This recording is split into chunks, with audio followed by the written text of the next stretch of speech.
Good evening and a warm welcome to the big debate. I'm your host, Iguma Gabriel. We're coming to you from our studios here at CTV on Naguru Ntinda 2 Road. And we're glad that on this 16th day of February 2022, you're joining us for the discussion. For those of you who took a rest from work because it's a public holiday, I hope you had a chance to reflect on what you can do to make Uganda a better place. Because Janan Luwum, who we commemorate on this day, actually paid the ultimate price, giving his life so that people in Uganda could enjoy their human rights and human dignity. But on the big debate today, we talk about the increasing prices, fuel prices and commodity prices. You will remember that towards the end of 2021, there was a crisis brought on by a government measure to test all truck drivers that were coming into Uganda.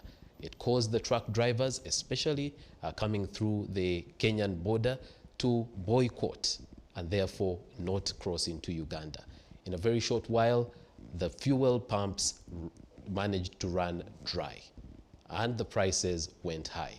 Government intervened and the truck drivers were tested for free and they came into Uganda, fuel came into Uganda, and the Prime Minister promised that prices were going to go down. But the prices have stayed higher than they were before the price hike, which means not only fuel prices have gone up, even the prices of other commodities have gone up. How come government interventions are not delivering what the government promised? Are Ugandans being cheated?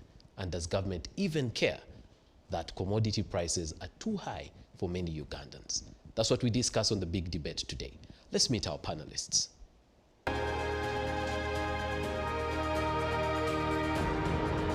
Our panel tonight. Peter Ogwang is a Ugandan politician and social worker who serves as Ngariam County Member of Parliament and as the current Minister of State for Economic Monitoring in the Office of the President of Uganda. From 2007 until 2010, Ogwang was employed as an assistant private secretary to the President of Uganda at State House. In 2011, he successfully contested for the Eastern Youth Parliamentary seat on the ruling National Resistance Movement political party ticket. He later won and represented the youth in the 9th Parliament. In 2016, he was elected MP for Usuk County and would later be appointed State Minister for Information, Communication and National Guidance. Ogwang is a seasoned politician who has grown up through the ranks and has previously served as a member of the Committee on Presidential Affairs and also a member of the Parliamentary Budget Committee and a member of the National COVID-19 Task Force. Ogwang is revered as a strong advocate in the fight against corruption and has since used his office to monitor and oversee the implementation of all policies, programs, and projects in both central and the local government. He also launched a crackdown campaign on civil servants who abuse their responsibilities of serving people and resort to diverting all the money entrusted to them by virtue of their employment placements, both in the central government and the local government. Ogwang led a countrywide monitoring campaign where he has exposed corrupt public officials. Muwanga Kivumbi is a Ugandan economist, politician and member of parliament of Butambala County. Kivumbi was a member of the Democratic Party before defecting to the National Unity Platform Party. He was elected the chairperson of the Buganda Parliamentary Caucus in the 11th Parliament. Born in Butambala district, Muwanga attended Makerere University where he graduated with a bachelor's degree in economics. He would later earn an associate degree in democracy and development from the Uganda Martyrs University and a Master of Human Resource Management from Uganda Management Institute. Kivumbi is made of steel and his political activism has led him to prison several times. He was the leader of the pressure group Popular Resistance Against Life Presidency. Kivumbi was also one of the brains behind the Activists for Change and Opposition leading pressure group that started the Walk to Work campaign to draw attention to the harsh economic conditions in the country. In 2009, Kivumbi was the lead petitioner in a case where the Constitutional Court ruled that anybody or an organization that wanted to hold a public rally did not seek police permission.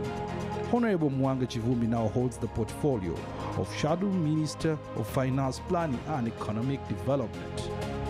Ladies and gentlemen, our panelists.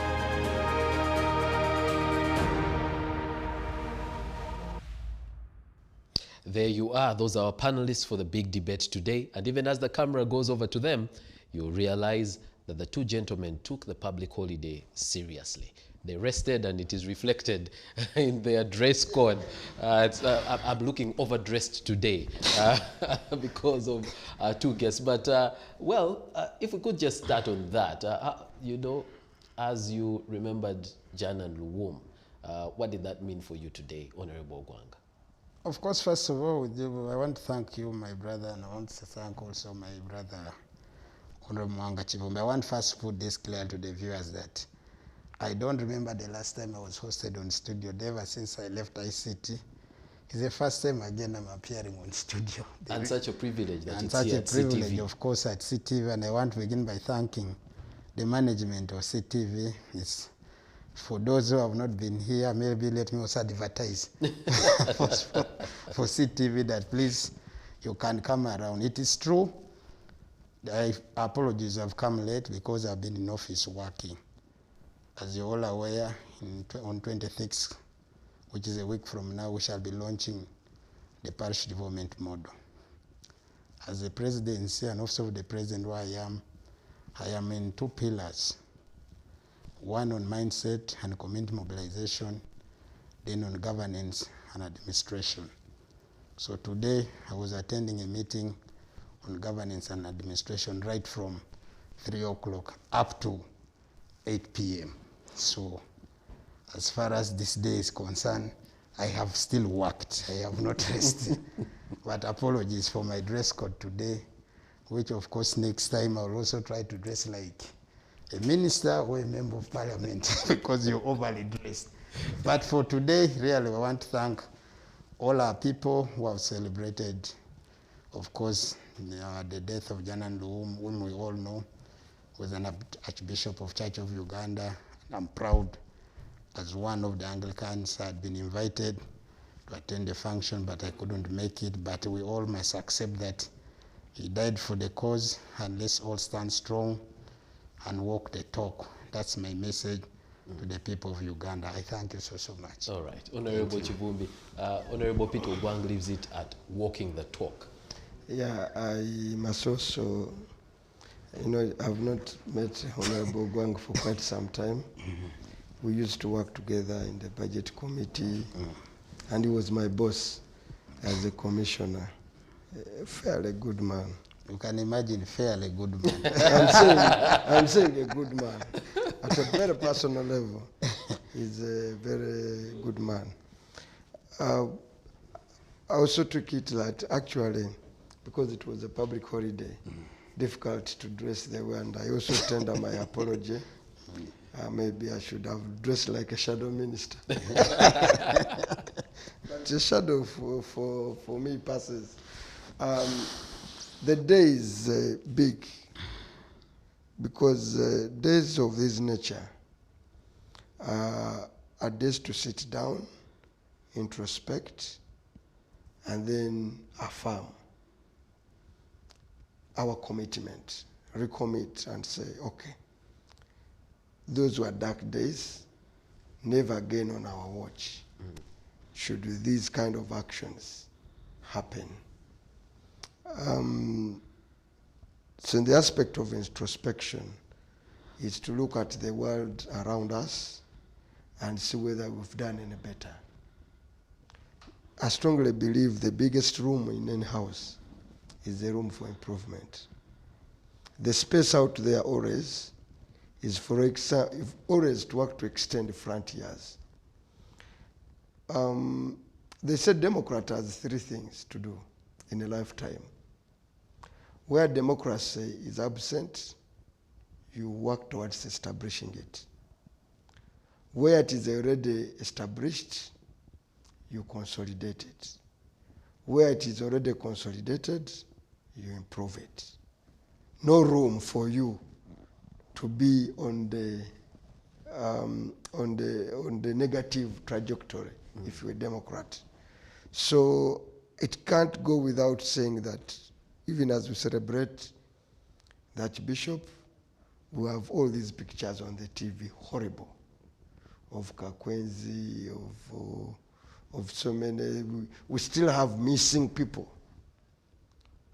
We still have people in detention without trial. We still have people we can't trace. Really, this day should have been a day maybe for the government to offer an apology. That in remembrance of Rumi, we have not done the best we could. I was speaking on some radio, I said, these Christians, there's that thing you say, I've done wrong. I know it in Uganda. Gusinze, yes. Gunsingide. I don't know how you state it in English. I'm not a Christian. Lord in your mercy Lord in your have mercy upon us. Yes. So you have sinned, but forgive me. So I would have expected the leadership to be humble on this day and to tender an apology. And I think the people of Uganda deserve better than those pictures we are seeing on the screen. The country leadership cannot have an excuse whatsoever to torture, for people to disappear, to disobey the 48 hours of detention without trial, to be detained in a gazetted place, to be arrested in accordance to the law. Those are values. And I think this should have had meaning today if those messages came out. But I don't think All right.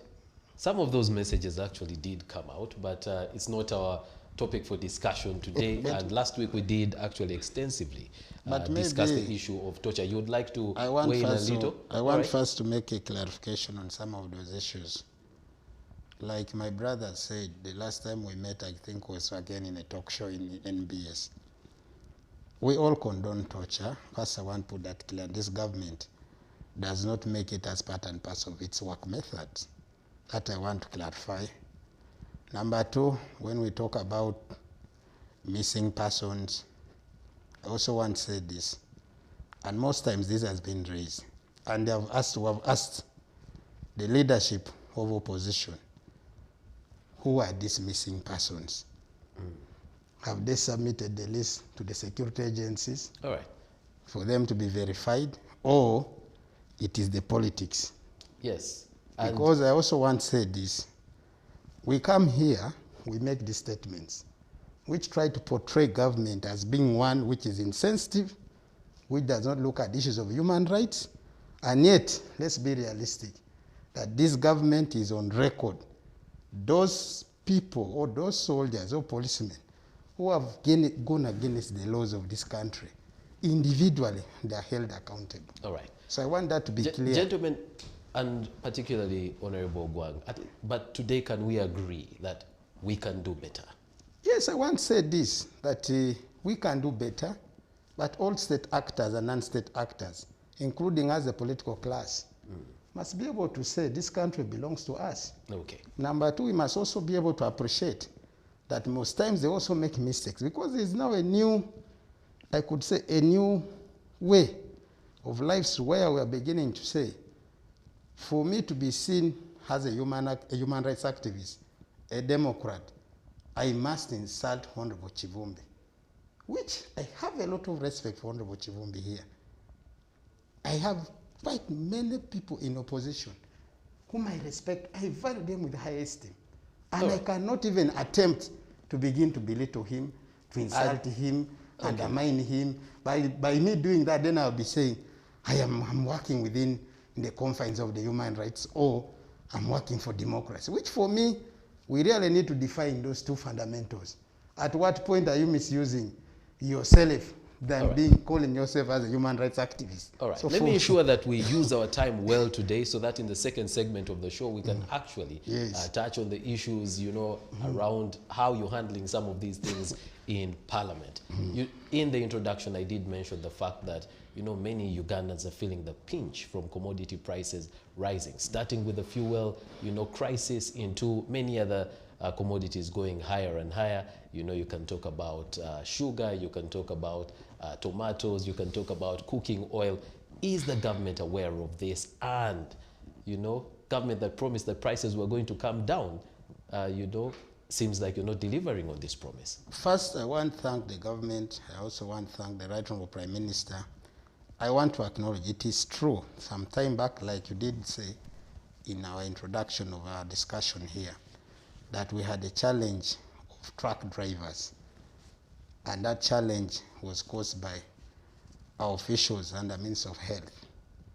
That the East African Council of Ministers had taken a position that within the EAC region, they had accredited a certain number of laboratories to test all drivers within the region. As long as you reach within the border points, once you present your PCR test and it's negative, you should be allowed to move in. Unfortunately, within the Ministry of Health, some of the officers didn't get that position clearly, and that's what caused the crisis in the border. But I want to say this, that point, that issue was clarified. That's why you see even today, we had a cabinet meeting on Monday. We took a position that even now flights coming into our country, as long as you have a PCR test within 72 hours, we don't intend you to have another testing in Entebbe. That one is not acceptable. As of now, it has been suspended. Why are we doing this? We are trying to open and ease business within the country. So, what's happening today? First, I also want to say this, that all petroleum products in Uganda are imported. Specifically, I want to address myself to fuel, particularly petrol and diesel and other kinds of fuel. They are all imported. In Uganda, we get 90% of our petroleum products come through Kenya.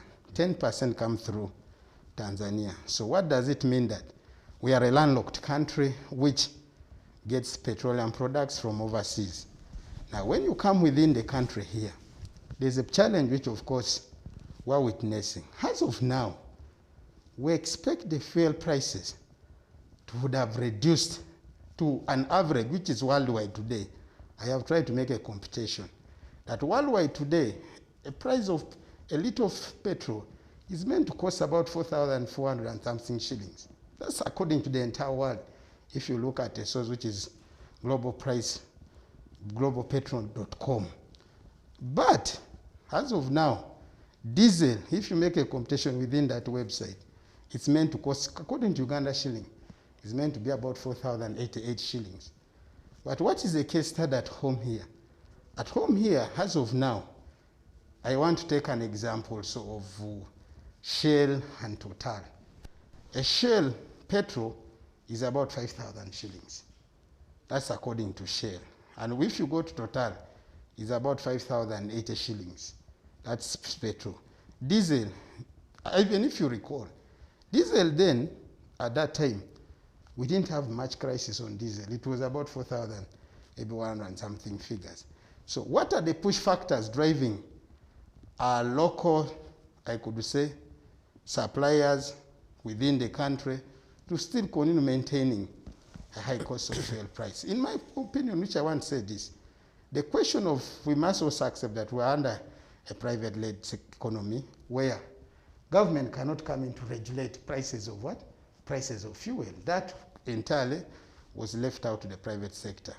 For me as a minister in charge of economic monitoring, this is an issue now which I'm picking to manage, because one of my roles is to work with the private sector, to monitor on how the investment, specifically to monitor the private sector on how they are doing businesses and how they can work closely. Because I am also meant to be a link between the private sector and the president. And I want to confirm this. I have held a meeting with the Private Sector Foundation, myself, to discuss what are the challenges which they are facing within as a private sector. How can government come in to work with them to address some of those core challenges? But specifically, as of today, it is true, despite fuel being abundant in the country, the fundamental question you ask, why are these commodities going up? Right. That's now why I'm come to say that it means that the private sector we have within the country seems to be wanting to begin to exploit the ordinary Ugandans, and that's why now I'm coming in to say. Honorable Ogwang, if the government says it's a free market economy, yes, government cannot fix prices, yes, you know, and therefore you leave it to the private sector. If the private sector is profit-driven, then it is understandable that they will take advantage of situations like this. But I want to say this, that this government works closely with the private sector, and specifically private sector foundation, which is an umbrella which unites all the private sector companies, players in the country. It is true we are talking about forces of demand and supply. What I want to say here is this, that within the private sector, with due respect, they also understand the rate and speed at which the ordinary Ugandans are facing it. We have just come out of this a long COVID lockdowns of almost 2 years. So let's be realistic. Why would, despite fuel prices coming down, despite us having enough in supply within the country, because actually I wanted to say this, about 6.5 million liters of fuel are consumed a day in our country. We must also say that the one thing which is an enabler is fuel. For you to transport soap from Kampala to Katakwi, it's diesel. For that soap, for you to reach Katakwi, and you begin to put a price of soap to go at 6,000 a bar, 8,000, 9,000, is one thing which I want to say honestly. As a minister responsible for economic monitoring, we must engage the private sector to say, no, here now, we are reaching a level where we're getting overboard. Okay. What would be have we increased taxes? Nothing. I'm happy a member of parliament is here. Is there within the middle of the financial year where we have come as government with the new tax measures? No. So what are the push factors? For now, I want to say, fuel, as far as fuel is concerned, and that's also, again, before I hand it over to my brother, I remember even the Minister of Energy did say that the time is up that there are quite many companies, some of them, people must shun. That's it, because it's not only one company which is producing soap, it's not only one company which is producing salt, it's not one company which is producing sugar. If Kakira is selling a kilo of sugar at 8,000, is it the same as Kinyara? Is it the same as Mayuge? Is it the same as Kaliro? Is it the same as Atiak? No, we have quite many sugar companies here. So for me, I want, as government, we have enough fuel now in supply within the country. We don't expect to have scarcity of fuel again. I thank you. Honorable Kivumbi, government says we have enough fuel. I'll just add, the Honorable Minister said, we have a member of parliament. We actually have a shadow minister for finance. That's easier. Planning and economic development. Honorable Kivumbi, as the opposition, have you looked at this crisis? No. You give alternative policy. Do you have alternative policy to fix this issue? Here you go again. When a minister of parliament of the executive on matters of execution refers to a guest letter, then there you go home. Because it should be me to say it's government. No, what the reason because is government is the executor, is the implementer, they are the ones on the wheels. He knows that. And then you hold them to account on what they have said they're going to do. He knows our recommendations are advisory to them. But Honorable Kivumbi, I was only meaning one subject matter, which I want you to pick it clearly. So, as a brother that as government, we propose tax measures to Parliament. It is Parliament which approves the tax measures who have proposed. But where we are at the moment has very little to do with tax measures. The reason why I brought that example, it was to try to tell the public and the viewers that I don't see the reason as to why we must continue to have high fuel, let's say high commodity prices, when we have not even increased any tax on any commodity as of now. All right. That's it. Okay, you wanted just a confirmation. That they haven't done so. That's.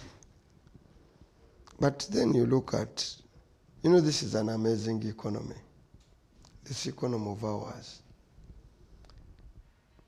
That fuel increase will happen up to 2,000, and life is normal.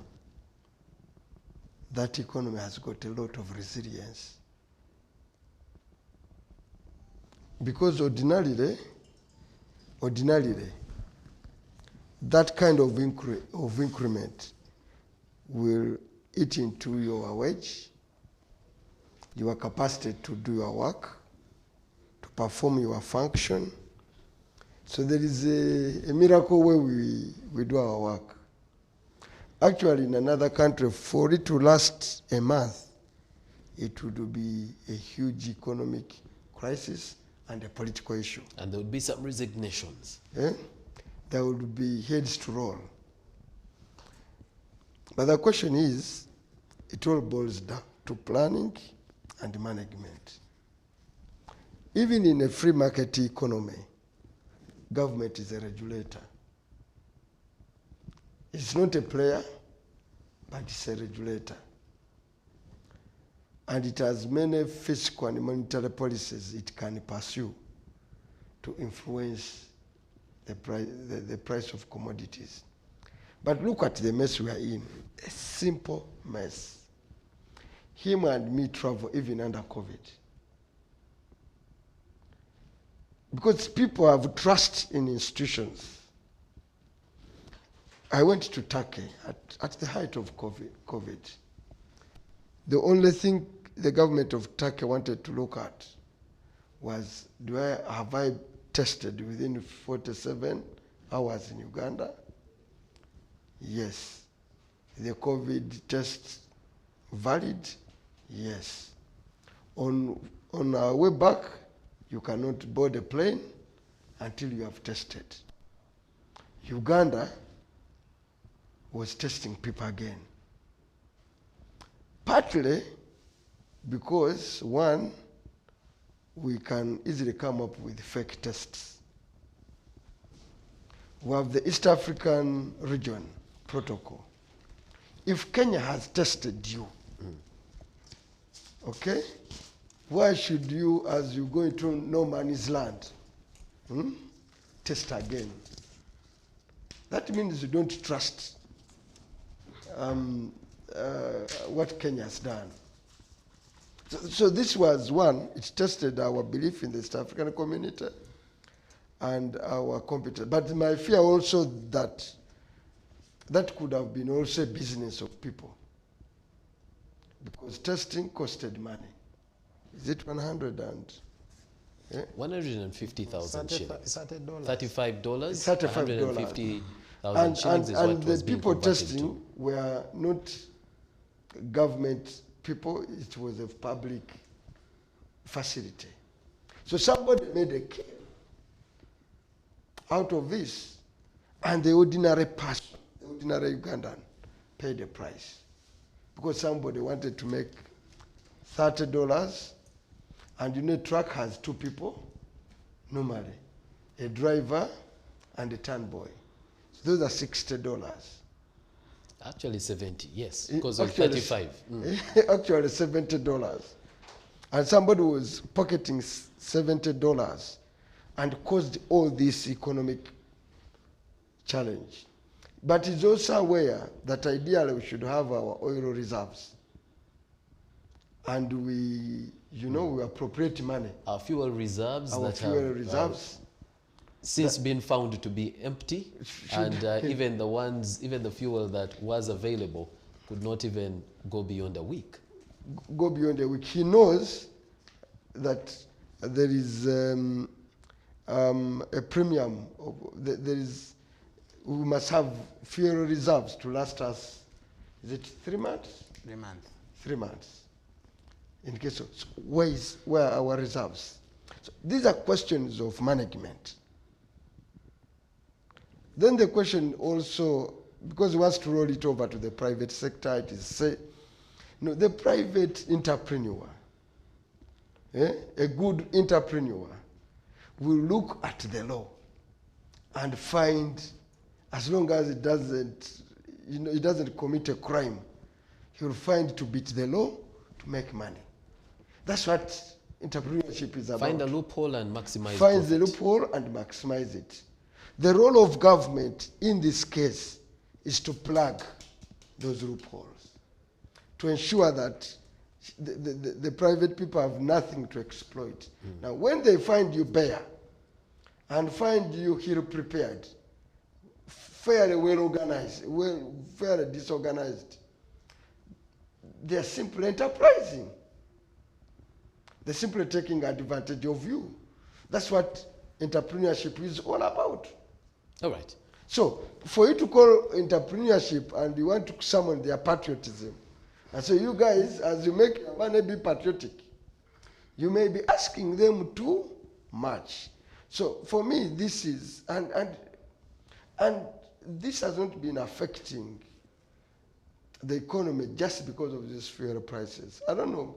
Me and him represent rural areas, constituencies. A bunch of matoke could go to 3,000 at farm gate, even without this crisis. Now, you consuming it here in Ntinda, it is 15,000. When you really ask the a small miserable bunch. a small miserable bunch, when you ask a woman selling that bunch of matoke, the mark of profit, 500 shillings to 1,000 shillings. well, and she'll die to sell if she makes off 2,000. Now the question is, who is milking off the the balance? Because 3,000, so who is taking the 10,000? Not even the truck owners are making a kill. He knows here could have owned a truck at one time. We've been doing this business somehow along the way.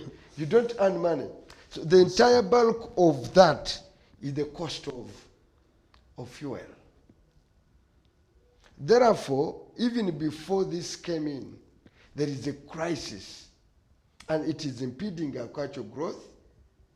It is impeding investments, because that's why agriculture does not attract Honorable investment. Kivumbi, yes, whereas in this period there's been no increment in taxes, you will recall, and I think at that time you're on the budget committee, this current budget that we are running, the taxes on fuel were actually increased by, if I remember correctly, a whole 1,000 shillings. Yeah.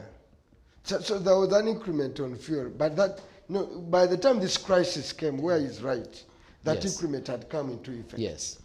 And we really had a bit of a stable price at around 3,500 or thereabout. Now, the current crisis is not driven by that tax incident. No, it is driven. It's manufactured. It's artificial. And to tell you, you see, if you are dealing in fuel, when prices rise, and be on the side of people who are buying, let me put you into the shoes of the people dealing in fuel. Why prices don't come back so quickly as you expect? They are dealing with the stock. If I've bought stock at a high price, okay, now I must exhaust that stock and go back and buy another stock at a lower price for me to be able to reduce the pump price. So until you have completely swept off the stock. Honorable Kivumbi, was this a stock issue? Because it was a scarcity issue I'm not that drove talking price about up. a scarcity. You see, the people, when there is scarcity, these people whom you accuse at the pump, Yes. charging 5,000, they buy stock Yes. from the depot. Okay. All right. Yeah. When you buy fuel from the depot at a high cost because of scarcity, and you still have that stock, there is no way you are going to lower the price because there is more stock. Okay. So inherently, that's why Honorable Ogwang is saying, why aren't they behaving? They can't behave until you have completely swept off that artificial pressure. The prices will stay. So, Honorable Kivumbi, in your view, what should be done? Because I will tell you that every week, the Ministry of Energy is saying In a few days, the price is going to come down. In a few days, and I've it's just not explained to coming you. down. I have some small knowledge about fuel. I'll not go into detail. No. but I'll tell you what the ministers, you see, so many of these technocrats are not business people. It's like you've bought a stock, okay? Yes. Going stock at like 4,600, okay? Now government says there is fuel, yes, but I have my stock. If I sell at the current 4,000, I will make a loss. So the market must first take those, the stock that was bought in a crisis. All right. So that's the incident that the energy planners are not factoring in. Okay. So that's why fuel prices cannot come back. But for me, that's not the problem. The challenge we have is you have empty reserves. Okay? Those strain your resilience as an economy.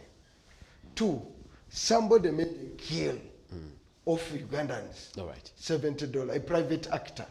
Actually, Honorable Ogwang, you should go after that one.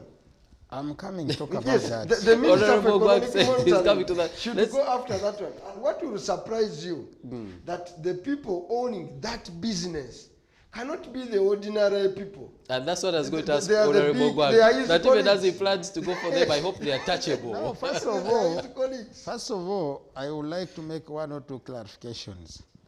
The arguments my colleague and a good brother is advancing needs to be weighed. If we are consuming 6.5 million liters of fuel per day, how much do we consume as a country per year? According to you, boss, we consume about 2 million, about metric. I need to correct my check on my figures. Why am I bringing this argument up? This thing of you saying that the stock I bought expensively is the one driving the prices of How long fuel does it take for that stock to run out? to Yes. run out. So the fundamental question is, how long does it take for that stock to run out? Yeah, Are you getting me? in the economy. In the economy, which for me I also want to say, how long have we taken ever since the question of truck drivers, the question of clearing of these truck drivers from Malabar took place? How long? Haven't it almost gone to a month? It's coming to a month, yes. So, The prices should have gone back. Yes, that stock should be finished should, by that now. stock should be finished Then by now. So, when you come in to say that the question of hoarding of fuel, that I want to say is one we must investigate. Because that is now an area where we must all put in. And that's where he left it off. I'm Investigate coming- it, I'm- then do what? I'm coming to do. Especially considering that I'm these coming, may be I'm powerful coming, people. I'm coming to that question. So the question is, one, I want to call upon all of us as actors, including the Shadow Minister of Finance. If he has very credible information for me, to help me, help the government, help the economy, help us reduce the challenges we are facing, please, I welcome it. Number 2, when we talk about fuel business, I want to confirm both us, the political actors, are in. It's not a lie. People own petrol stations, and there's nothing which denies them from doing that. It is this one, Honorable Kivumbi, we are all guilty. Because you cannot only tell me that the good thing you know some of them, I know, and actually is more knowledgeable on matters of fuel. Because what I'm bringing this is, like for instance, you are giving good examples. The Matoke driver, I actually have a truck, and I want to confirm to you, me, the owner of a truck, I don't make profits. So the fundamental question is, who are the people who are making profit? My truck carries for me my few cows from one market to another. But when you go back, how much they give you in a day? It's little money. So I want to really, for us, what I want to come back here, that the main issue is to engage the private sector, foundation and private sector players. As far as when we still have this economy being private sector led, we have to work within But I also agree with you that we must also begin to look at how do we begin to move with the changing world. That is one thing as leaders. Honorable we must all be able speaks about the fact that government should have, or the country should have, fuel reserves. That's so true. That when we have an issue like this, we rely on our reserves, and therefore the market forces do not kick immediately. To my knowledge and ability, fuel reserves were renovated, which were in Jinja. I want to confirm there are some which are being constructed in Kauku. There are some which are going to be constructed in PG. So I expect government and Ministry of Energy to continue working on some of these areas. And I'm happy that I'm in government. These challenges which we have faced now is one which we must be able to address so that we don't, the same problems don't reoccur in the future. And that is one area really where we must move in firmly. Right. The last one was on the issues of the COVID test. It's true, like we always do. By that time when we had COVID here at its peak, even government, we didn't have enough capacity, which I must accept, and it's not only Uganda, world over. Number two, Honorable Ogwang, yes. Do you remember the way these tests were announced? It was said government is the one going to test this time. And then government went ahead and hired private actors. I'm coming to address that point. But is it bad for government to work with the private sector? If I may also ask that question. We set the price, by the way. The price of $30, it is us government who set it up. But you remember, when we talk about private sector, some of you actors didn't want even to work within the $30. That's why some people could go to, I don't want to name some of the private sector areas where some of these tests were real abnormal or exorbitant. And the reason why we did that was because it was becoming too much. So we said, we cannot be able to allow during these difficult times things to go the way they were moving. But as far as one who is in the matters of economy and monitoring of the economy, I want to say we must work with the private sector.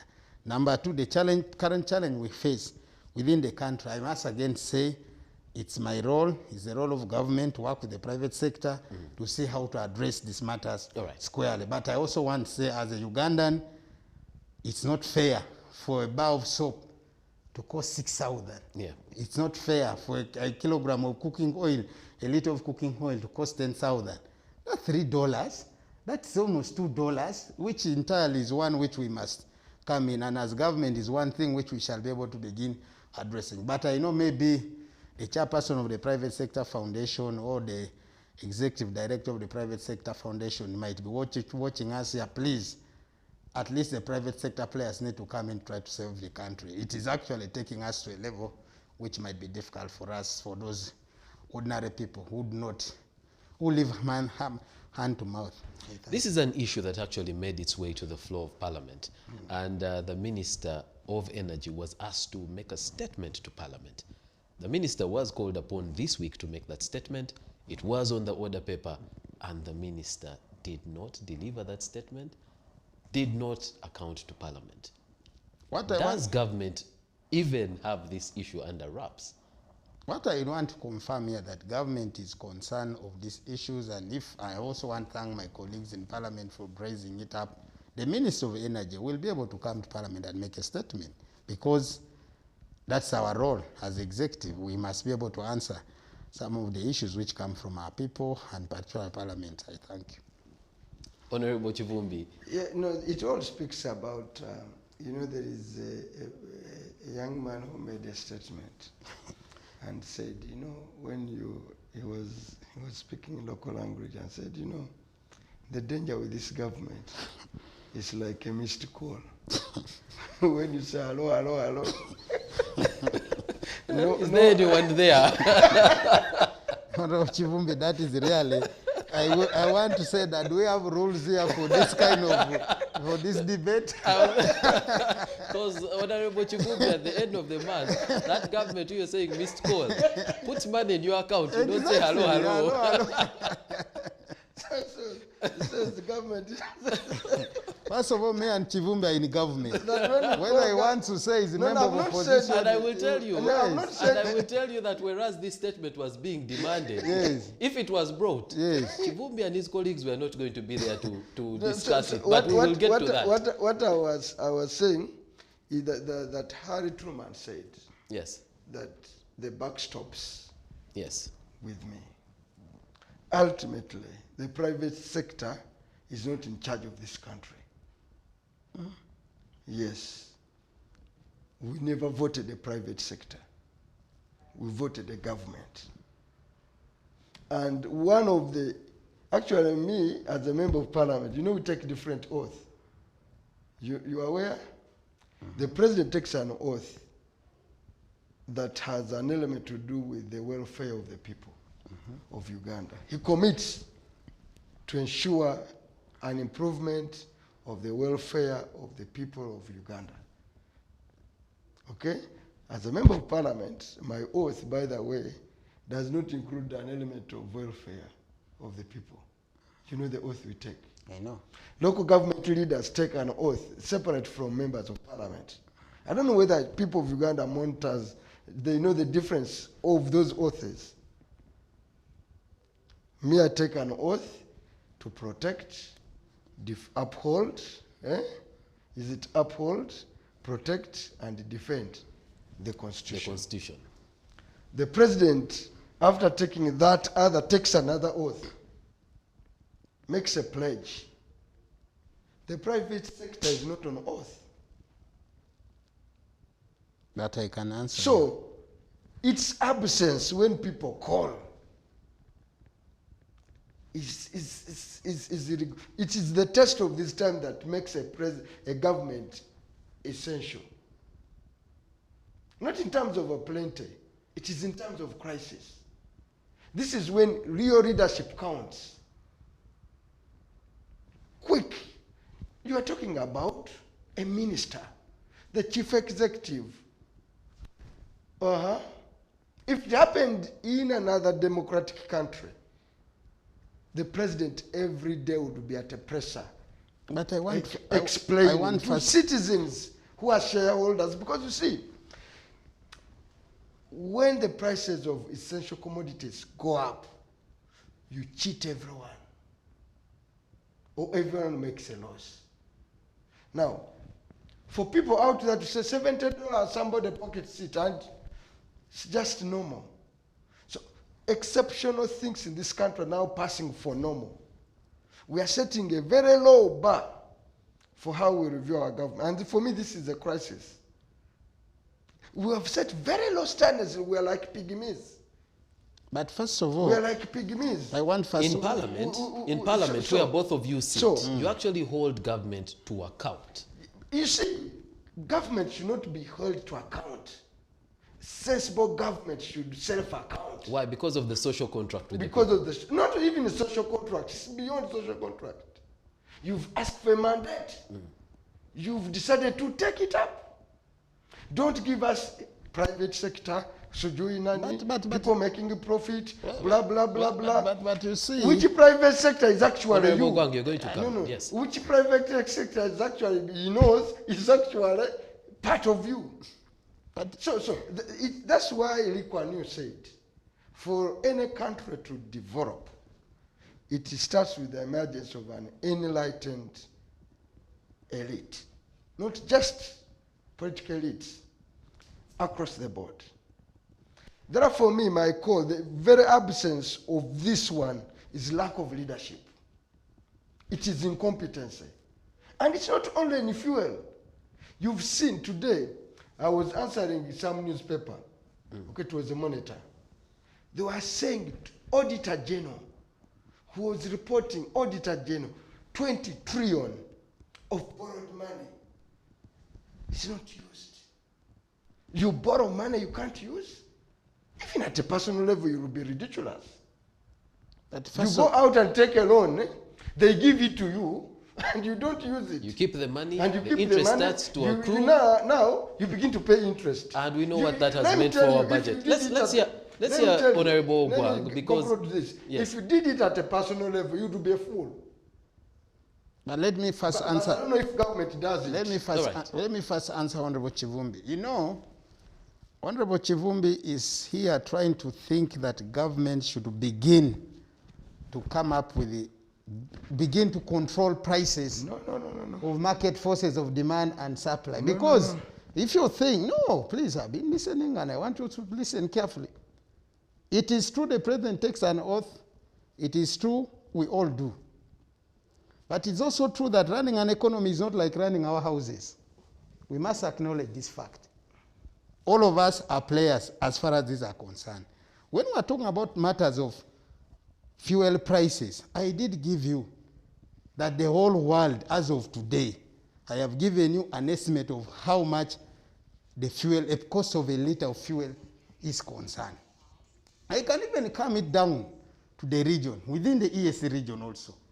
The only country within the EAC region that the countries along who are within the coast, their fuel prices are lower. But you want to tell me those countries who have lower fuel prices along the coast don't have high prices of commodities within those countries?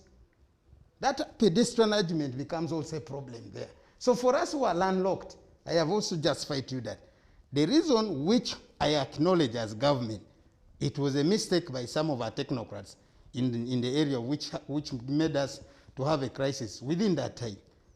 I did explain to you those issues have been addressed. Now, truth be told, you're saying the government is insensitive of the matters of what, looking at the commodity prices. Part of the reason why I've committed on behalf of government that as far as I'm in charge of monitoring, this is an area I am going to engage the private sector because it's within my mandate and my role. So for you to say the president is insensitive, I don't agree with you. But anyway, that's the way we are meant to work. So let's get to the facts here. Who are the players who are involved in all this?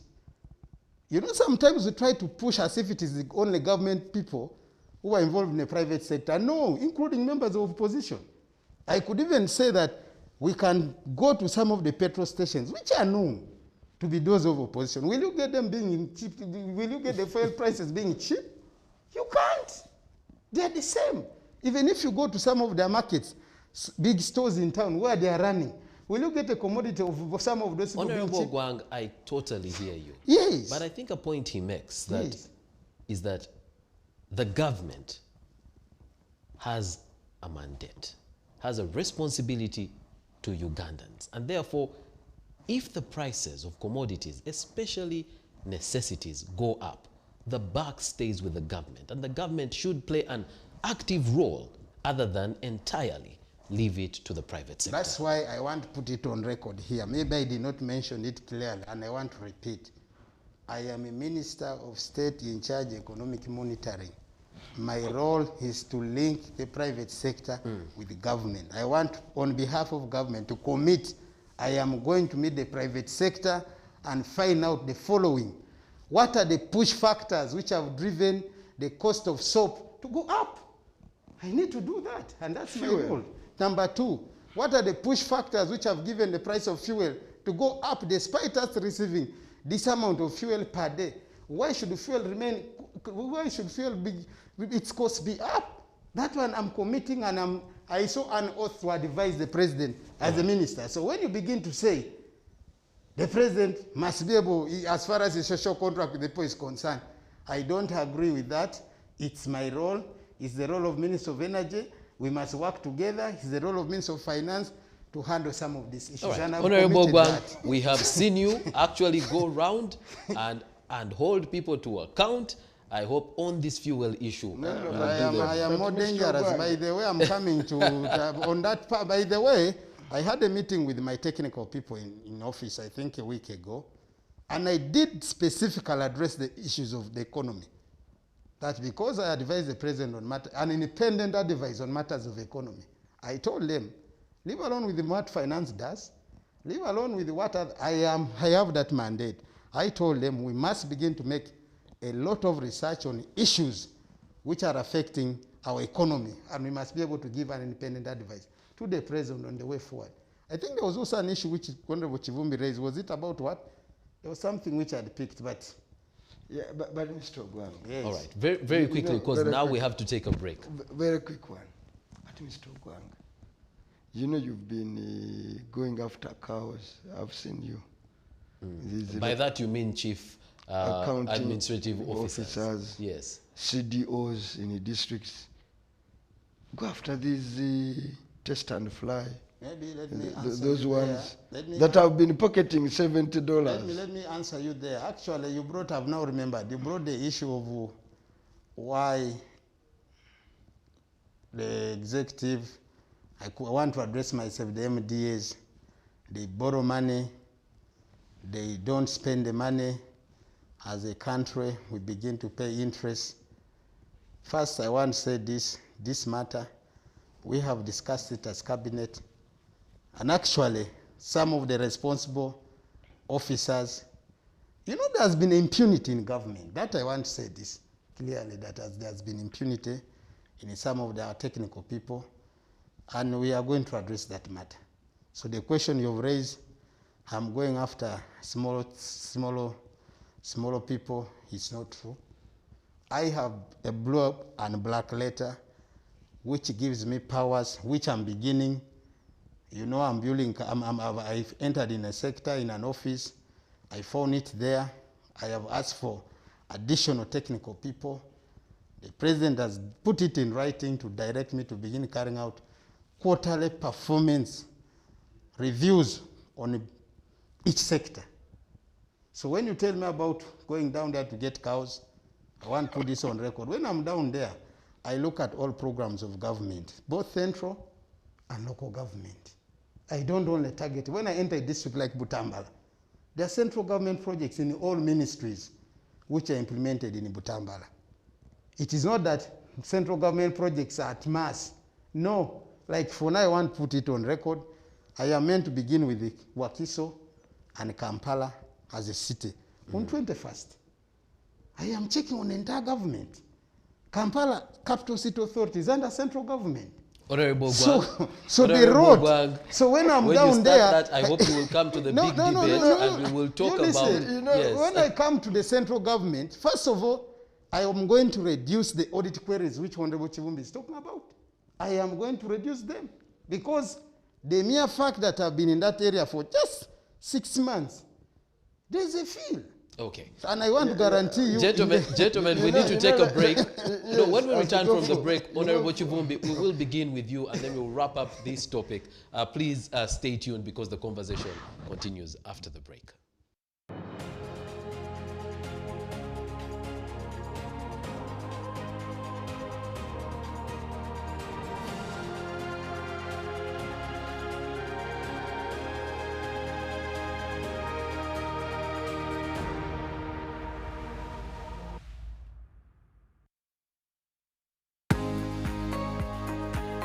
As we embark on a journey to realize our full potential, we all need expanded minds and limitless possibilities. We need to be accurately informed. CTV is your growth partner. With reliable, in-depth news, we tell the story from all perspectives. We bring you the story in real time. Catch our comprehensive daily bulletins in Juba Egolobye at 7 p.m. and PM edition at 9 p.m. CTV, don't blink.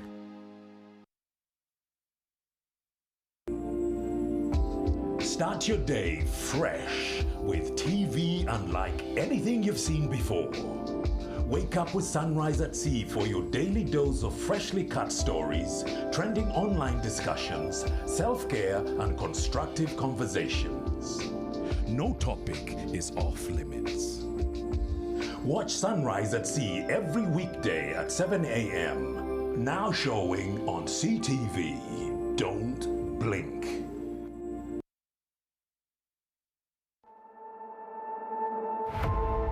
We entertain you. Ngawe tukuwata. Amanya Shamimanja, omobwat President Gabriel Mokaga, akabonero court. Nanga wento naliya nafuka ikankomya aliya one but tikutemo olwaleero. Ali tubasuubiza ntugenda kubanga tuli mu bitundu ebyenjawulo. Ani yayambadde obulungi. Kakoye kyakazze ku mulembe. Ne gown ya black erina tiara ya black. Tiara. English of my kind. Tiara. I feel the beat.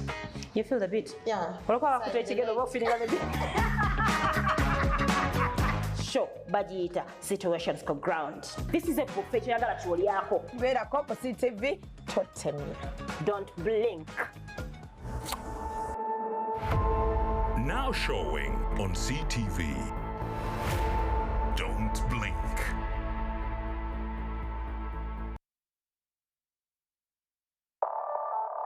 Since 1963, this shirt has united fans and players across the country. It is more than just an article of clothing. It is a sense of pride for us as we catch the kinetic action. In the heat of the competition, we stand with our champion. This shirt brings us together. CTV becomes the principal shirt partner for KCCA FC. We are committed to the game, to bridge the gap and bring you closer to the awesome team you love. KCCA FC, more than just a club. CTV, don't blink. 3 words: convenience, passion, and pride.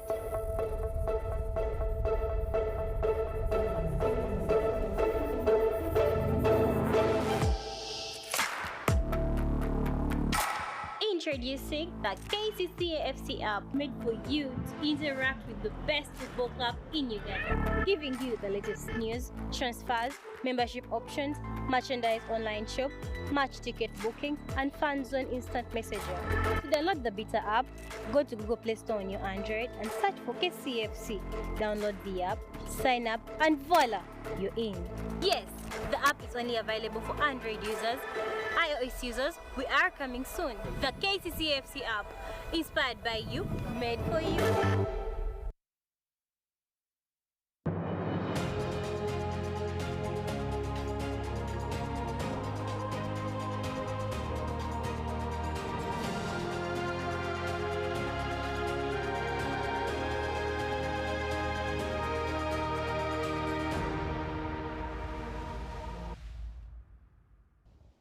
Welcome back from the break. Thank you for staying with us here on CTV, The Big Debate. And would like to thank you for the interaction you're having with us on social media. Remember that if you're commenting on Twitter or on Facebook, use the hashtag CTV Big Debate so that we can see your question or your comment. Today we're looking at the escalating prices of commodities brought on by the increase in price of fuel.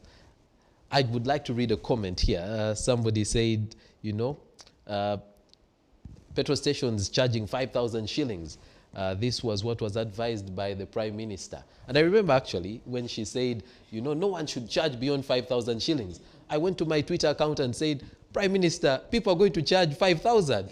They're not going to come below that because you've said 5,000 shillings. And that's what one of the listeners is saying. But gentlemen, because we'd like to wrap up this topic, our two guests, the Honorable Muwanga Kivumbi from Butambala, he is also the Shadow Minister for Finance, Planning and Economic Development. Our other guest, the Honorable State Minister for Economic Development in the Office of the President, the Honorable Peter Ogwang, are our two guests. Honorable Kivumbi, there's something that you wanted to respond to. Whereas went to the break, you know, fixing an economy is not rocket science. Apparently, it's something doable. It's something people have done all over. And there are few things that don't change. Even managing a country, it's not rocket science. It's not going to NASA to place a rocket in the orbit. You know, it is as simple as doing the following. Start with the honest people in government who do an honest job. Give you an honest hour and report correctly. Play by the rules. The strong, the weak. Okay? If rules are rules, it doesn't matter whether you're a minister. Let everybody follow those rules. Let everybody follow those rules. Now, government, core to any factor, must be the standard bearer, okay, of those rules. It must set the standard of building. You see, me and him come from rural areas, okay? When you see a primary school constructed by government, it's one of the most dilapidated. How can it be? Can you imagine government? Ogwang, a private person, builds better than government. And we've seen him visit some of these But places that have been built and say, can but I- you people, No, what no, is you this? see, I'm not blaming you generally. And then he quotes the Yes, amount at which some of these places have been information built. for you. Yes. That's information. Yes. That is not the policy of government to build schools which are more dilapidated than private sector. It's not. That's all I want to tell you, that is not the policy. It's those are the corrupt within government. Actually, that is the corrupt private sector working with the corrupt government officials who do show the work. And you're trying to weed And that those is ones now out. the ones which I'm trying to whip out. So, the whole mess you are in boils down. Honorable Kivumbi, we are all in this mess. No, I've said the Actually- horrible mess we are in. I Okay, said yes, we are. yes. I'm using it plural. Boils down to failure to do the small or basic things. Because I want the to ask government. another question. You know, And Honorable Ogwang knows, have been a strong pioneer of most now ideas that are running some of these economic things. When I exposed the extravagance, you remember, you were in the budget committee. My report was rejected. Okay? But The I minority soldiered on. report. But I soldiered on. Today it's a flying issue in the country. We came out with these loans that are being abused in all our reports. Said, there is a problem. How do you borrow money and you don't use? Utilize it. You don't utilize it. Where is the problem? Now, between him and me, he knows where real money is spent. He wants to go to Wachiso. What's the budget of Wachiso? You see, Honorable I don't want Mr. Kivumbi, Ogwang where's the real money? to become a busy. No, where's the real money? Eh? Where's the real money spent? actually, that's a good He question. cannot touch where there is real money. This one he can't. No, listen, Honorable You Kivumbi. see, in this country, You see, that is the point. Honorable I Kivumbi. listened to him. Honorable Kivumbi, where is the real money You spent? see, look at the big spenders. Auntie. I've not seen Ogwanga go there. The big spenders, if we are to go by budget proportions, Exactly. it's infrastructure. Yes. I know you want to talk about security. Exactly. And the office of the president, the presidency. So if you we may take- call it you- that. You know his office. yes. So you tell me. I was first of looking at- all, you see, I know where that's I want why to I've touch, said- and I'm going to address that. I've told you, the leaders lead by example. I've looked at budget releases, quarterly releases of this year. Okay? The office where he works of the president has consumed 212% of its budget by a third quarter. By a third quarter. If the office of the president can't plan that in this year, this is the amount of money we will spend, and you are a president, Mr. Ogwang, don't waste time. Let me, Honorable let, Ogwang. let me answer here. Can you see, bite the hand that feeds you? First of all, Don't you waste your see, time. Honorable By Chiv- third quarter, 120% Honorable consumption. For Honorable Kivumbi Not a attempts, fourth quarter even. You are going to go to 400. Honorable Kivumbi, And you're going to pass that supplementary as parliament. you first wait, let me first answer him. First, I want to put this on record. I don't want him to begin to think that what we are consuming is not budgeted for.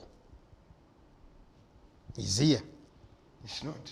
No, please. I Honorable want, Ogwang, probably the item, but No. the amount. No, listen. Because Whatever we spend is budgeted for and approved by Parliament. I was with you. are you in the- referring to the supplementaries in this case? irrespective, they are approved by Parliament. And that's why I added parliament will pass So those he supplementaries should if they stop come. ever thinking here is trying to be more clever and trying to think that we are wasting time. For God's sake. Number 2, the Constitution of the Republic of Uganda vests executive authority to the office of the president. So, priority number 1 are activities which are tailored with the office of the president. And planned. No, listen. Whatever he's talking about are planned for. For instance, you are aware, science and technology was brought back to the presidency. You are aware, what is the purpose of that money? It is for innovation to help our scientists. I am aware of the money he's talking about. 270 billion goes to science and technology. He's here. That's why I'm happy that he's bringing those issues. I appeared before the budget committee on behalf of the president to defend the supplementary budget. I had Makere University, which came as part of my team.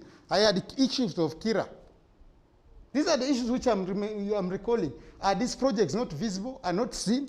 I actually invited, first wait. The question he asks that is a key question is, if the office of the president cannot accurately budget or plan for what it will need for a financial year, and therefore comes for a supplementary and ends up spending up to 200% of its budget, then what's expected from the rest? That too.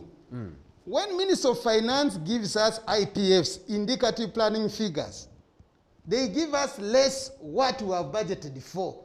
Do you expect us to go and run the country, the office of the president, using what? These are facts.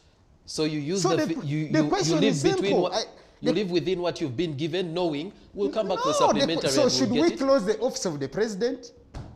No, first of all, within the budget that has been given. I have told you that if I have asked that, please, my budget for this financial year is going to be 600 billion. You go and give me 200 billion. Honorable Ogwang, doesn't that happen for all the sectors? No, listen. In fact, you even cut sectors blanketly, 40%. I want first you to get me corrected. Because I was answering Honorable Kivumbi. Okay. Where did this money go to? Despite you bringing this here, I am able to remember it using my head. I have given you area number 1, science and technology and innovations. Area number 2 within science and technology and innovations is to support the scientists to help us develop more of the vaccines which are able to spur our economy. And I'm happy to say, Kira EV is here. Is it not doing well? Is it not making Uganda proud? By the way, I read a magazine, one of the journals within the African continent. Kira EV, I think, was number 2 in the entire continent. And they even won an award recently. Yes, and you say that is nothing?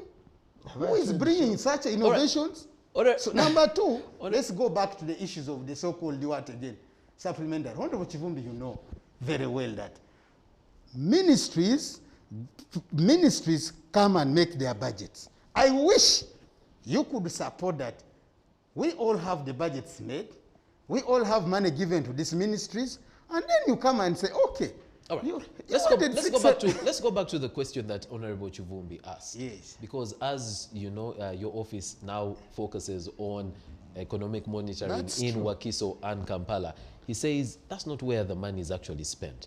The money, we know the areas where big money is spent, and he seemed to imply these are areas that you as the Minister of Economic Monitoring cannot substantially touch. First of all, which he knows me and him know. He wants to go to Wakiso. No, listen. First of all, you know, I'm going to Wakiso. You listen. First of all, you see, what's the budget of Wakiso? You see, you're trying to first of all protect thuggery. I'm not protecting thuggery. Listen, and I'm happy that I've actually come to this Buganda region. He's trying to demean the work I have been doing. I'm not listen. He forgets, and I want to repeat. All central government projects are in the local governments. Be it the roads, for instance. You are a minister, shadow minister for finance. Which are the key sectors of the budget? You tell the country. I monitor them. You tell the country. The good thing here you are. Tell the country which are the big sectors of the budget. You are the minister of finance. There you go. No. Before I begin to go there. I know them. Yes, and you I tell can the go country. through with you for resource envelope. Yes, you tell the country. You tell. Give me fast 4. We have 15.45 trillion. Which go to which sectors? 15 of the money goes to the debt management. Okay? Yes. The next consuming sector Yes. is defense and governance, 6 trillion. The next one is energy and infrastructure. The next program is human capital development, which has health. So now let me now address. Now you. Let me now. Let me address the question because let me now. even tell you. Yes. Of the 45 trillion. Yes. Local government don't have even Now, a trillion. you see now the, for you are chasing one trillion. You see the misconception he has in his head. No. Please don't divert me. In this country. What's the misconception? No, which misconception? You see, I've read you the that's why I want to. That's why I want to first take away your thinking, and I want to put this clear to you. Please remove that from your mind. Never take your thinking back to begin thinking. I'm looking for 1 trillion. I want to repeat, and I want to ask you: Inibutambala has a district. Don't you have central government projects which are there?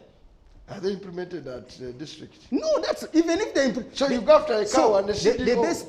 The best you'd have asked me, what scope do you use when you're carrying out your monitoring? That would have been a fair question so that I educate you. But you don't go and begin saying you demean. You have said the defense. No, you've said the defense. I want to answer Gentlemen, you. when that monitoring in Wakiso and Kampala begins, I would like to invite both of you back so that we discuss it based on what the Honorable Peter Ogwang has found on the ground. And we assess him based on that. I want first to make this clarification. I was in Bunyoro. Listen. I was in Bunyoro. I started my monitoring, by the way, the countrywide monitoring, with the oil roads. That is it. How many kilometers of roads have been constructed in Bunyoro by central government? Over 700 kilometers. How much money has government thanked in those 700 kilometers? I went and checked on the central processing facility, where the entire oil in the Albertine is going to be. Have you been there?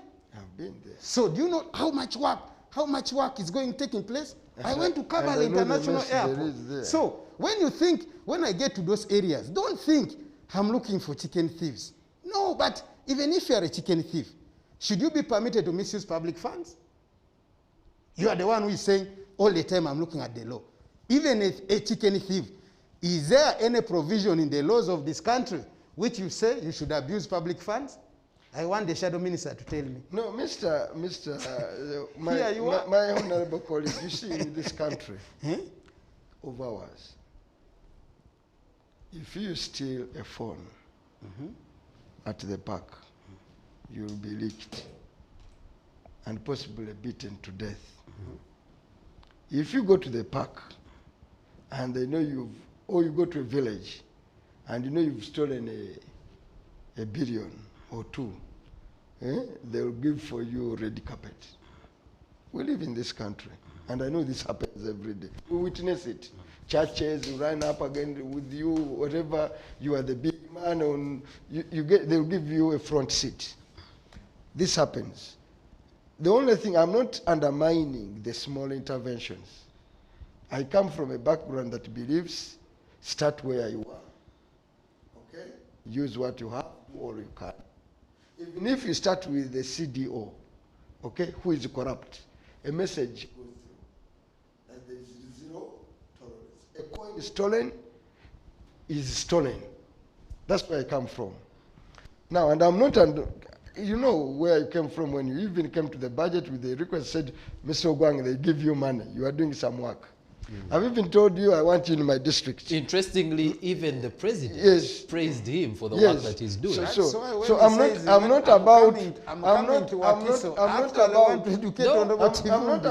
Yes. But you also know, we live in a country where the ombudsman, who is the Inspectorate of Government, the IGG. The IGG, when he came up, he says, I'm going to take a tough stand against the corrupt. She was advised to go slow. Not on the CDOs. He is being encouraged to go after the CDOs. The Inspectorate of Government being on the corrupt go slow. Now, Mr. Ogwang is applauded for going after small people. No, that is politicking. I am here to... You listen. The position of the president was this, and I want to speak for the president. There was a proposal by Honorable Namsango Bet Kamia that can we have a life audit? Lifestyle audit. A lifestyle audit, which in my opinion is welcome. However, we need to discuss, what are you auditing? Honorable Kivumbi is here. He's a member of parliament. He has his earnings. He has his personal businesses he's doing, despite him being a member of parliament. So when you find Honorable Kivumbi that per month, me and him, if the country doesn't know, we're entitled to a net pay of 6 million. Are you getting me? But if you begin to investigate, but Honorable Kivumbi has 10 petrol stations. How has he got the 10 petrol stations? Honorable Kivumbi's children, has he declared them? If he has declared, his income versus his assets, are they correlating? So the question was, please, we must first set, what are you looking for on Honorable Kivumbi? But not to say, stop it. No, the president said, go slow. And now what IGG, I'm sure. Actually, before I came here, I was in a meeting with the deputy IGG. That's why I'm telling you, for me, I have not slept. Why were we meeting? As stakeholders who are involved, for me who is carrying out monitoring, when I find those so-called small thieves he's talking about, there are areas where I must now work closely with the IGG and say, please, IGG, these are your people, follow them up. For me, I have monitored, I've found a lot of question marks. Police, CID, because as I speak now, I have CID working with me, moving with me in the field. I have prosecutors moving me with the field. I have engineers moving with me in the field. I have auditors moving with me in the field. So now we are now saying, IGG, come in. We go together to the field. Why are we doing all this? When we say, as of now, Honorable Kivumbi, I have 285 cases. Of that, 90 are meant to be produced in court. The balance are under investigations. IGG has said, I'm taking interest in all these cases. We are present in not say, please, stop carrying out lifestyle audit. No. Can we discuss it and begin to look at, if Ogwang is having his 6 million, he has gotten his loan. Because some of our people, officers we sent to the field, might come and arrest Kivumbi, might have his own other issues on Kivumbi. Then they begin misusing that power they have to look after the Chivumbis. That's why I was saying, go slow. However, Honorable Kivumbi, I want to conclude in this point by saying that on matters of misuse and abuse of public funds, all of us here, me and you, which I did say one time in somewhere, that how can they be having ghost projects in an area where you are a member of parliament? Where I am a member of parliament. Am I not also capable? That is a question. Are those areas you're going to touch? Because at the end of the day, when these holes are not plugged, the citizen pays the price. That's true. That's why we must first accept here that nobody should begin to say, I am a member of a parliament of opposition. But there are ghost projects in this area. So the question is, are you doing your work? Because he knows our roles as members of parliament, oversight. He invited you to Butambala. Yes, he doesn't bother.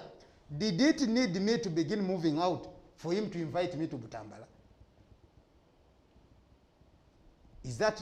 Was it necessary? What is his role? But I can also proudly tell you. What is his role? I can also, Mr. Ogwang, on a personal basis, tell you mine is one of the most efficiently run districts. No, we are coming there. You come. You come. And when you come, I can tell you, Mr. Ogwang, I've been tougher on oversight than even most people think. Ask the cow from there. The good thing now, I don't want us to waste a lot of our time. But my argument is, Buganda, you see, my argument, local my argument is, and by the way, I want to say this. Honorable members. I have had a discussion with Honorable members. With due respect, that's why you see, these are some of my close friends whom I have a lot of respect for. The leader of opposition, he met me and told me, I need you in Masaka City. I said, sir, I'm coming. When I was in Bujiri municipality, I moved with Honorable Asuman in my car, and people were wondering, a member of parliament of opposition moving with the minister in his car? The criminals were confessing on misusing public funds. One of us man stood up and said, by the way, I want to be honest today, never run for me to ask me for legal advice. I didn't know that you people have been abusing. Sir, I consumed that hospital, Bujiro Hospital. Government sends in money for renovating the hospital. The criminal, that's central government, Ministry of Health. You know what they did? 1.1 billion was put there for renovation. They spent less than 200 million. You go and look at the hospital. Then the criminal says, sir, forgive me, I want to confess, I misused the money. The billion shillings. The billion shillings. Gentlemen, honorable members. Anyway. At the end of the day, what the citizen wants to see is that precisely better service delivery for them to be able, for their money, to be able to purchase for them the things that they need. That's true. And until we go away from saying, you know, what the office is doing, how you're holding people to account, are the people feeling, and which is really the gist of our discussion today, are they feeling the effect and the impact of these interventions? Yeah, you know, as I concluded, I told you, when the people of Uganda want a government, it's a missed call. Recently, and this is for data consumption, and the public may be interested, I've been looking at education with my small research department. I'm looking at the sector. And I'll give you, not to bother you, okay? 1 million Ugandans get enrolled in P1. By P7, they are 600. 600,000. 600,000. By senior 4, they are 400,000. By senior 6, those who have qualified to go to university and other tertiary institutions, they are 100,000. Now, out of 100,000, government in all institutions pays for 4,000 at university level. Okay?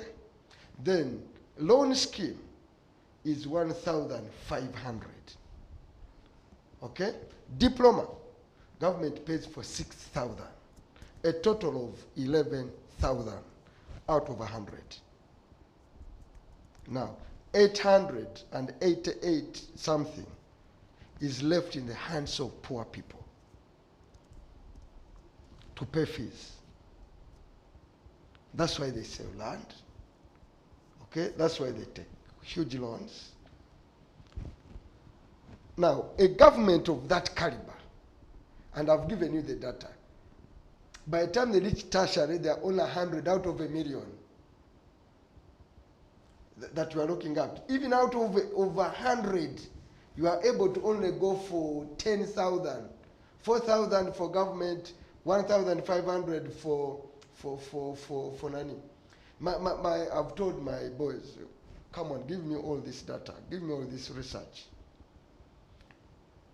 It speaks, and I've gone into other areas, and I'm discovering a whole lot of seeking information. That's why for me, when you talk about, as the shadow minister for finance, that's why, you know, we are putting up many other issues, packages. I've just told you education. By senior 4, can you believe 400 Ugandans don't finish primary school?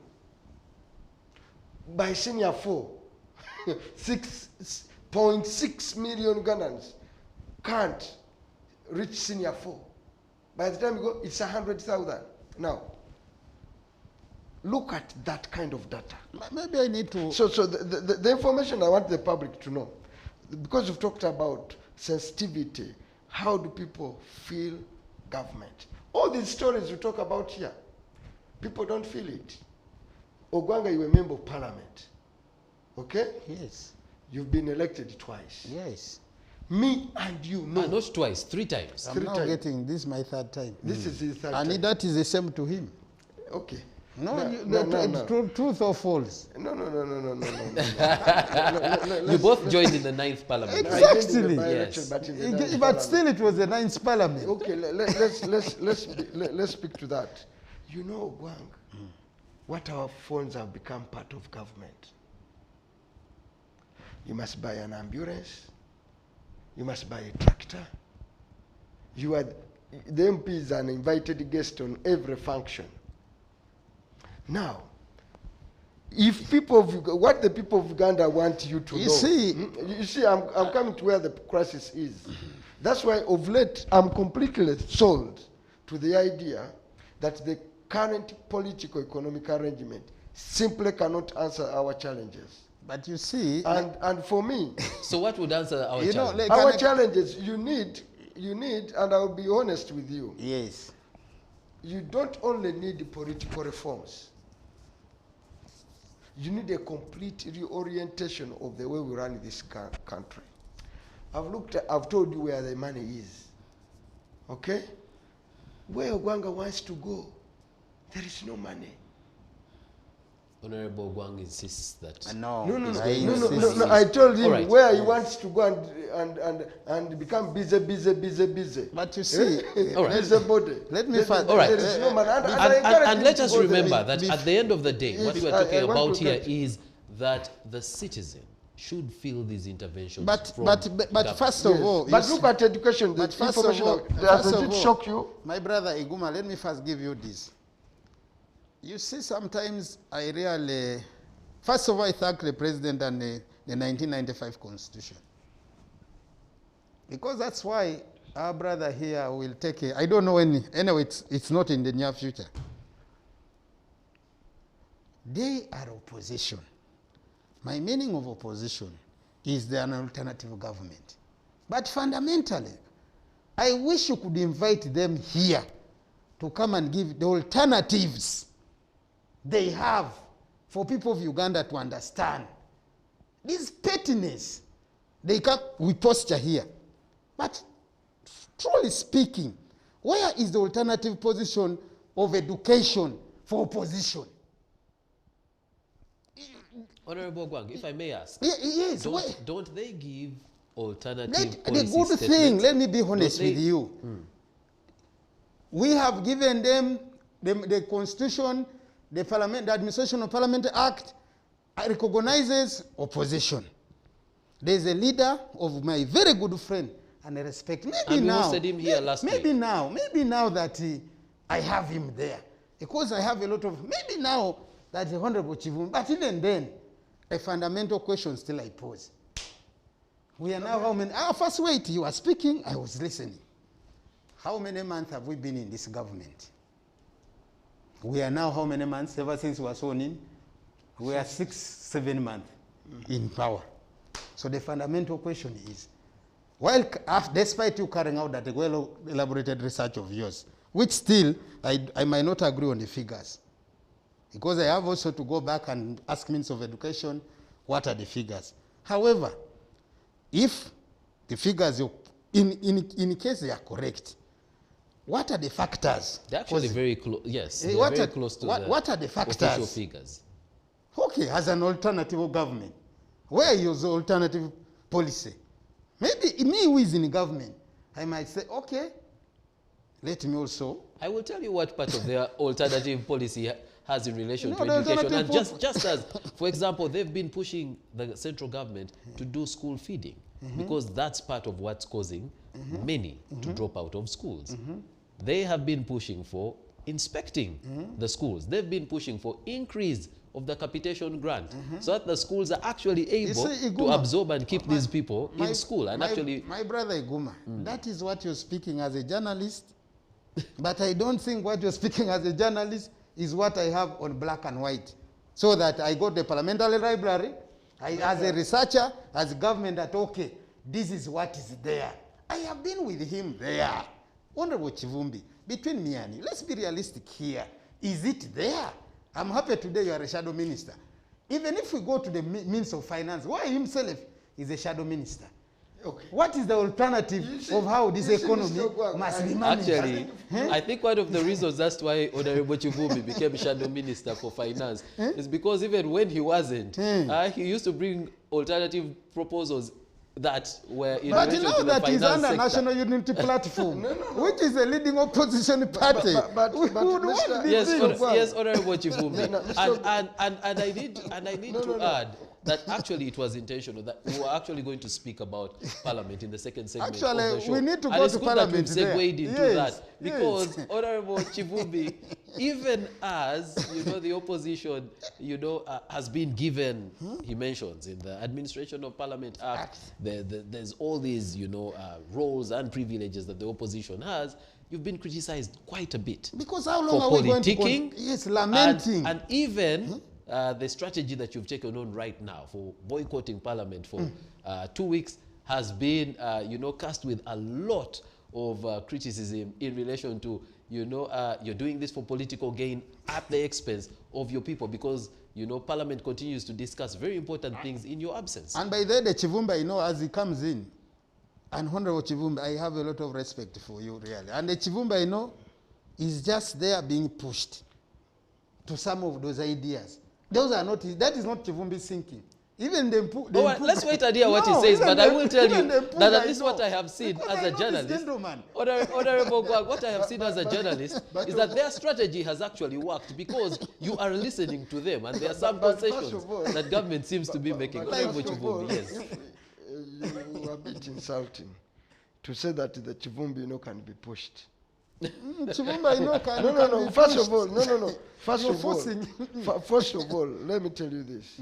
I'm the last person to do anything I don't believe in. I can tell you this. I have capacity to speak truth to power to whoever. Be it a president, be it a king, be it whatever. If I feel you are wrong, I will tell you. Now, we decided this. I was in my small role, okay, in the institutions where I sit. Fairly few policies come when we have not met and elaborately discussed them and debated them, the pros and cons. Now, but you're also handicapped with what you can do in the circumstances. Now, there is the strength in being weak.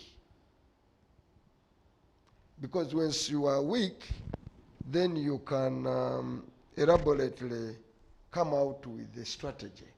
And I can tell you, it's a tremendous success. We decided, and we own up. And we knew that 2 weeks away there will be business in Parliament. But the question is, we needed to send an equivocal message to government that torture. Look, you are speaking about Kakwenza. Those pictures. You want to tell me, okay, look, there is dinner to be served, so you first eat before you care about people tortured, before you witness human rights. What's politicking in about banning people's buttocks? Shouldn't a country for a moment stop and say, wait, is this happening amidst our watch? That's why we started with General Nirumu. We have a constitution. Our constitution was not premised on tomorrow, okay, and aspiration of a better day. It is couched in regret of our bad history. And it was a Lobincon, they call it a Lobincon line. Says, never again should we be part of this. Now, you have gentlemen who want to come here, it's about business as usual. You see, our culture in this country is that exceptional things become normal. You lose life. I've been a shadow minister for internal affairs, and you know, okay? I met people who were tortured in Arufenia. I met men, young men of our age, who can't work. Not because of nature, it's because they've been tortured. We have safe houses, we have human rights services. Tell me, you can't be away for 2 weeks from Parliament. You are politicking. It's an insult. It's because the elite of this country are not sensitive For as long as there is dinner on their plate of food, it's okay. The rest of the country can go hang as long as they have their own insurance cards in their pocket. So we are doing this because we care about this country. Mr. Ogwang, I've been where I am. Today, it can be you, it can be me. You remember when I moved, one of my best speeches, by the way, I gave it when we were debating the Public Order Management Act, because I'd been a witness. Even the Speaker of Parliament, as Mr. Olanya, Right Honorable Olanya, told me that's his best speech he has listened to in best 2 years of Parliament. But remember what Mama Mbabazi answered after that elaborate speech. He said, yes, you can be persuasive, but we're here because of numbers. I was on the steps of Parliament when a cousin sister to Mama Mbabazi, Jacqueline, the one who was in East African community, called me to go to Parliament and move a matter of national importance that Honorable Mama Mbabazi has been arrested under Public Order Management Act. So those tortured are not my brothers, are not my sisters. Let me first say so Mr. Ogwang, on the question of, by the way, on the question of rights, anything can stop. All right, speaking on the question of death, anything can stop. Don't tell me that a session of power, what will it change? Let me first put this clear to So what have you done when you were away in 2 weeks? Let me first put this on the... That has fundamentally changed the country. Let me first put this on record again to Honorable Kivumbi here. And I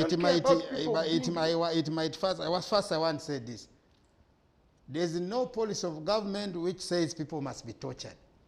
It's not there. But you are in charge of torture. Listen, it's not there. That one I want it to go on record. Number two, those who have been tortured, there are two things which are coming out fundamentally.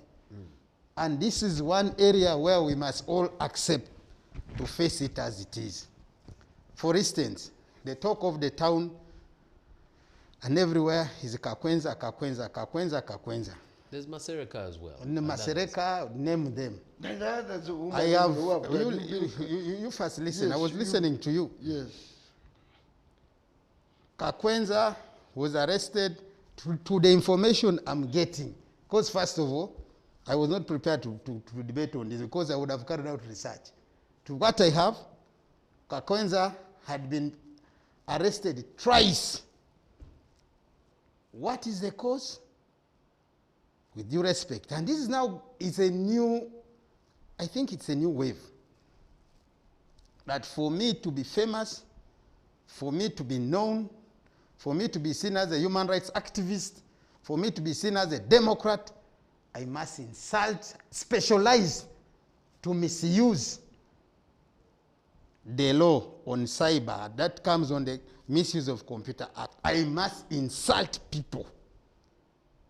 Honorable Kivumbi, with due respect to you, can you allow, can you permit, can you yourself go to that extra mile?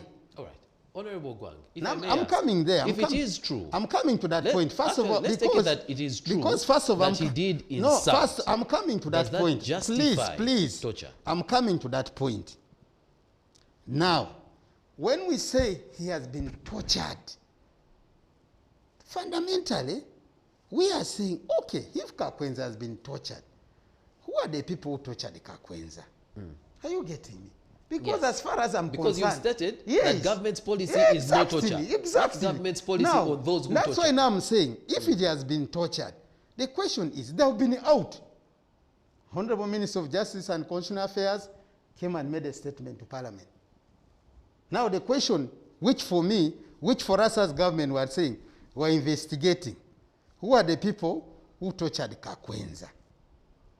But also, let's not encourage the more Kakwenzas to misuse the power and the laws which we have to continue carrying out and lying that on human rights. Let's be realistic. We must all come out and say, even you Kakwenza, you erred here.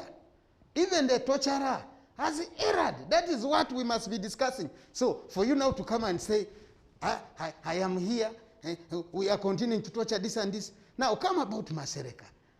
And that's why I'm saying that I have not got all the facts, but truth be told, there are some of us who are becoming extremists. No wonder the Right Honourable Deputy Speaker, no wonder they can declare anybody dead. No wonder, and all these are the most praised people. How can a colleague even abuse the Speaker of Parliament? Can you believe that? That's where we are going. But that is an elected leader. Honourable, I know there's many things that have been brought up that you want to respond to, but the one that he ends with, insulting of the Speaker of Parliament, leading to a matter of national importance to, remove your commissioner, that's the strategy of the NRM. Your strategy to censure, it seems like their strategy seems to be gaining more momentum and may be successful. Your strategy to censure a minister because of non-response, in your words, to torture seems like it's falling by the wayside. Yeah, one or two things as a country. Actually, I'm getting fairly worried as a Ugandan. Our levels of tolerance. Honorable Ogwang, the Constitution made, there were things they called non-derogable rights. That one I know. I says, never again that one for any Ugandan to be in servitude. Okay? And that's why I'm disturbed when people say torture, but. Because there is no but. There is no but. Non-derogable. Non-derogable. The other thing was, and let's be, is habeas corpus. Whether dead should be found. And fair buried. Hearing. Fair hearing. And torture. Now, servitude and habeas corpus, to an extent, can be handled. They are not easy. But the most quantifiable to determine our value system as a country are torture and fair hearing. The two are under attack. The right to bail. You have a situation where one says, don't provoke us. You subjugate a judiciary, and it gives in. A Chief Justice begins to say, let me make a review. These were, now, the one against torture is non-derogable. There is no but, there is no qualification. There is no ifs. No Ugandan should be tortured no matter what. A Frenchman, Kumuktekas, was one who came up with the maxima of human rights. This is what he said. I hate to hear what you say. Okay? But I will die to ensure that you say what I hate to hear. There is no amount of hate, of words spoken against me that would drive me to say, Ogwang, don't speak. That's the maximum of a Democrat. We hold it to that standard. But is democracy abusing people? To that standard. Now, for is there provision which we must say that for us to be called democratic? No, I've not said. Listen to me. There are principles which are defined to make what it is called by. You've said, let me, Mr. Ogwang. You see, we've been having a culture set and standard set by a particular leadership. We have had the benefit of constant, uninterrupted leadership of this country now nearly for 40 years of NRM. So we are speaking about a generation that has grown in this environment on the watchful eye of your leadership. I've been on television and witnessed a president say, swine. People grew up knowing a president can abuse. What about Kivumbi? No. Please, I don't agree with you there. On national day celebrations. No. On national day celebrations. All the president's statements, listen. And we made this argument before, that should we have leaders that freely set an example, that it is okay to abuse. Here you are. By the way, Here you are. Let me first Nobody answer you. abuses. By the way, I've been around. No, Good enough, I can even be fairly older than you. I've been around. I've listened to you. No, but I want to I've Well, listened to you actually, Honorable Kivumbi, listened you actually have to wrap that up because our time Yes, is I've almost listened to Mr. done Ogwang. here. No, I want first to say listened this. to my- Honorable Ogwang, I'm actually going to come to you. Yes, I've listened to my colleague here, okay? This kind of tolerance has been breeded. You are speaking about a generation proudly immunized, grown, educated by you. What happened with the cultural set? But can I answer Now, something? now, before now. we Okay. get And, out? Alright. and I've said, Yes, no, you're actually going to answer and it. you are going to say, Yeah, when you because we're set not a going to bad end before you example, actually have when you a- set a bad example, it comes down to haunt you. It comes down to haunt you. Let me speak about what is in Parliament. I'm the acting, Very briefly. Yeah, I'm the acting leader of the opposition. And it's my duty to Where's ensure. the leader of opposition? No. I'm the acting leader of the opposition. I'm here. Okay, all right. Now, my duty is to ensure, one, it is amicably addressed. And we come to a conclusive mutual understanding. Fighting is easy, but damage is normally enormous. And I've been engaging the Chief Whip, the Speaker, Honorable Zake, and let's work out a solution. That's where I come from. Okay? That's where I come from. And we're only saying, you know, you read my letter, was that a due process, even if people when I'm guilty, even if you want to presume guilty, okay? I have a due fair hearing. Okay? Let a due process, in accordance with our rules of procedure, blah, blah, be undertaken. But secondly, behind the scene, at a leadership level, we're engaging to ensure that this matter is resolved amicably. And I hope we succeed. But even if we fail, there are also principles.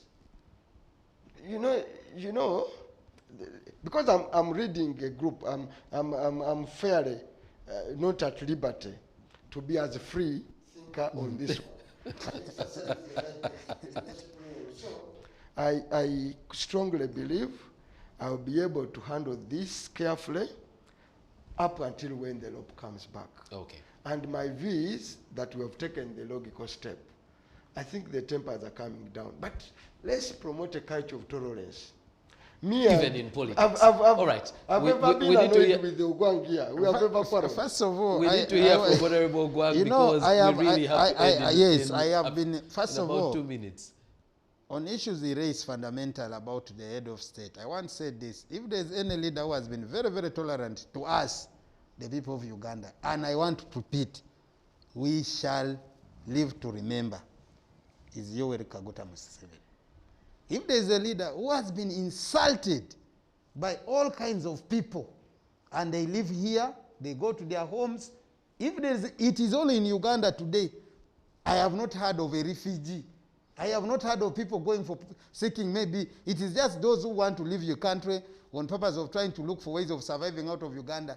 But you can debate, you can, like my president, he's abused, he's insulted, but you go home and sleep. That is my one leader. But there are other states within the region here. Can you do it? You can't. Should we leave it? Do you want to compare I want with first. the ones who are not doing well? No. I want first to bring this here. All right. So when we're talking about the question of tolerance, my leader is tested and proven. That's it. Number two, what's happening in Parliament is one thing. First of all, I'm happy I was a commissioner of Parliament. And I really want to say this to the new leaders coming up, that, and I'm happy that Honorable Kivumbi is here. And I want to repeat, you are a very good member of Parliament from opposition. You respect yourself. You respect the words you say. But for a whole commissioner, and if you go to the Hansards of Parliament, for that day, I was in Parliament. The Right Honourable Speaker Listen first. Listen. Let's listen to him. Listen, yes, because very quickly. Yes, because I really know battling with time here. Yes, the Right Honourable Speaker it was a question of again torture. She said, if I can remember and quote her words, that she recalls at one time Honourable Zake was tortured. When he was tortured, he never actually won a case in court. However, the same Honourable Zake helped the Parliament of Uganda, where I am a member of parliamentary sports team and football team. He is a member. He used to, in the 9th Parliament, he was our number 2 in the parliamentary football team to win a gold for Uganda when we were recently in Arusha. The statement was not in a bad motive. The statement was trying to send a message again to me in the government that despite him going through a challenge, but what did she get? A commissioner who is by the commissioners within Parliament as a commission. Yes, Honorable Ogwang, but there's a procedure for removing a commissioner. There. I'm coming there. So first of all, I'm trying to explain the circumstances where Parliament is now. Because for me, I want to say I am up here while also I'm a member of Parliament. Why didn't my honorable colleague, even if, let's say, even if the speaker had erred, the commissioners are like ministers of the speaker. Why couldn't you come and walk to Right Honourable Speaker? Because even if they have gone on a strike, but they are within the precincts of Parliament. Why didn't he go to the Speaker and say, but Right Honourable Speaker, what was the purpose of this? Okay. But what did he do? Look at that tweet. That is the radicalism I'm talking about. So for me, I want to put this on record as I leave, that my colleague needs to be punished for the actions.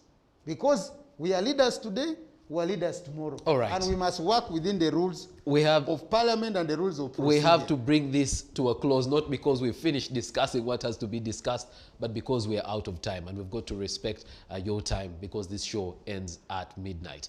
As a citizen, continue to watch your leaders and hold them to a high standard, so that as a country, our standards at all levels are high.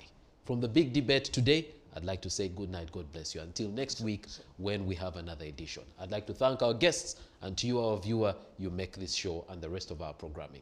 Don't blink.